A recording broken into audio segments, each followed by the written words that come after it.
Xin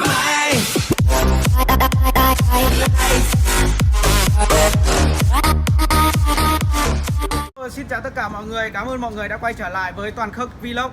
Các bạn khi xem video của mình cảm thấy thú vị thì cho mình xin một like, một chia sẻ và một đăng ký kênh nhá. Cảm ơn các bạn rất nhiều. Hiện tại mình đang cùng gái nhà mình đi dạo. Đã hết mệt chưa? Không mệt lắm. Hôm nay ăn gì được? Ăn gì? Chào tất cả mọi người đi á. Hi, chào tất cả mọi người. Nay ăn gì được?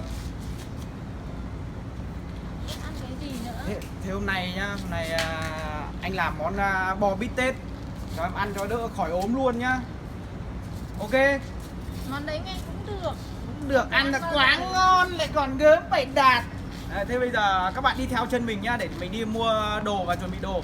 Ok, let's go. Mua đồ về các bạn ạ. Ăn cái món thịt bò bít tết này thì mình phải cần trước mắt là cần dưa leo này, rau xà lách nữa các bạn ạ. Mình vừa đi mua về, bây giờ bỏ ra để chuẩn bị đi chế biến. Rau xà lách các bạn, rau cả xà lách mình mua thêm một ít mùi nữa cho thơm. Và thịt bò bít tết thì mình cũng đã mua về rồi. Mình vừa đi siêu thị mua này, mua cái bò này nó rất khó kiếm các bạn ạ. Cái bò này nó toàn nhập khẩu thôi. Các bạn đây thì xem mác đây, nó nhập khẩu đây, chứ Đài Loan nó không có. Việt Nam mình cá mấy 100 bạn, chắc là 1000 bạn chưa được ăn món bò bít tết này. Những thịt bò nó rất dày các bạn ạ, nó bảo quản tốt. Ui, đây, cái thịt bò nó nhập khẩu ở bên Mỹ với Hàn Quốc. Nó có hai loại thịt bò, bò Mỹ với bò Hàn Quốc. Mình đây mua miếng thịt bò của Mỹ, chứ bò nhà mình nuôi là không làm được. Mình mua bạc hay cái ốm lên phải nấu cho nịnh nó đấy các bạn ạ.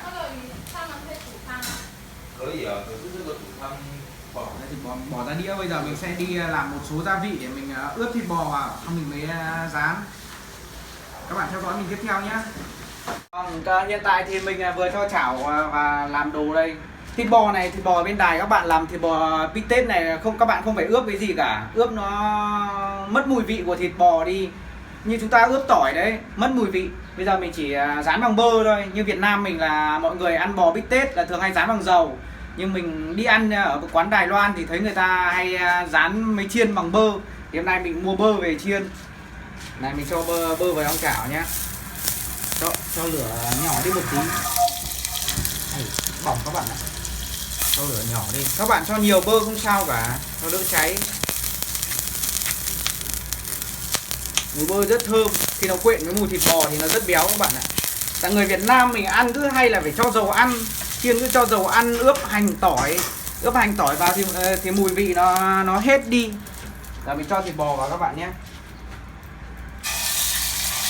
Ok, các bạn nhé, đợi tầm mình chiên tầm 2 phút thôi. Ok, đã được một miếng rồi các bạn ạ. Đây là cái gia vị chấm của Đài Loan. Mình chẳng biết gọi nó là cái gì, mình ra mình hỏi nó thế. Giờ mình tay dao tay thớt đấy, không phải dao vừa đâu. Để mình đi cắt ra nhé. Cái nhà mình sành ăn phết đấy. Đúng ra là thịt bò chiên bơ này, thịt bò bít tết này mình phải ăn nó hồng hồng mới ngon. Nhưng gái cho mình nó sợ đau bụng các bạn ạ. Nên là mình làm cái này nó hơi chín một tí. Tay trái mà làm chuẩn phết đấy.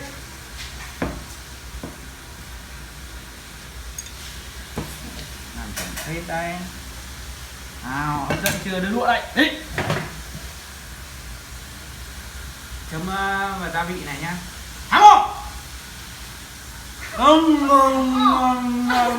Ngon lắm các bạn ạ, ăn với rau sống nhá. Ngon lắm. Ngon quá.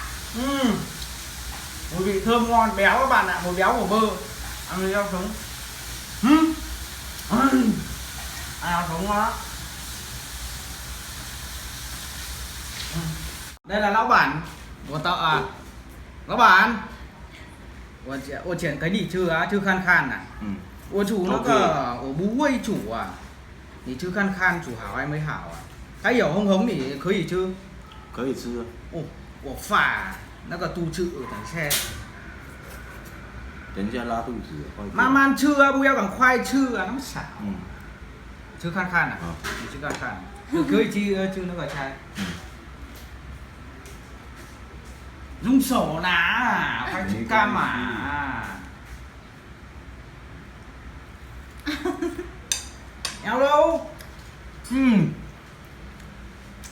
好吃。 OK 吗 Good。 ？Good，还是 good 啊？我煮第一次啊，不要骗我啊。好吃的，真的。哦。有味道。好吃，很好吃。很好吃啊。很好吃。 Oh my god，以前你买回来我煮给你吃好不好？好。 Oh my god. Rồi, ăn ngon không gái? Ngon quá. Ăn đi cho đỡ khỏi ốm. Vâng ạ. Các bạn khi xem video của mình cảm thấy thú vị và hấp dẫn nhớ cho mình một like, một chia sẻ và một đăng ký kênh nhá. Hẹn gặp lại các bạn ở video tiếp theo. Nếu các bạn có ý tưởng gì về các đồ ăn có thể comment ở dưới video của mình để mình có thể làm để cho các bạn theo dõi nhá. Bye bye, hẹn gặp lại video tiếp theo.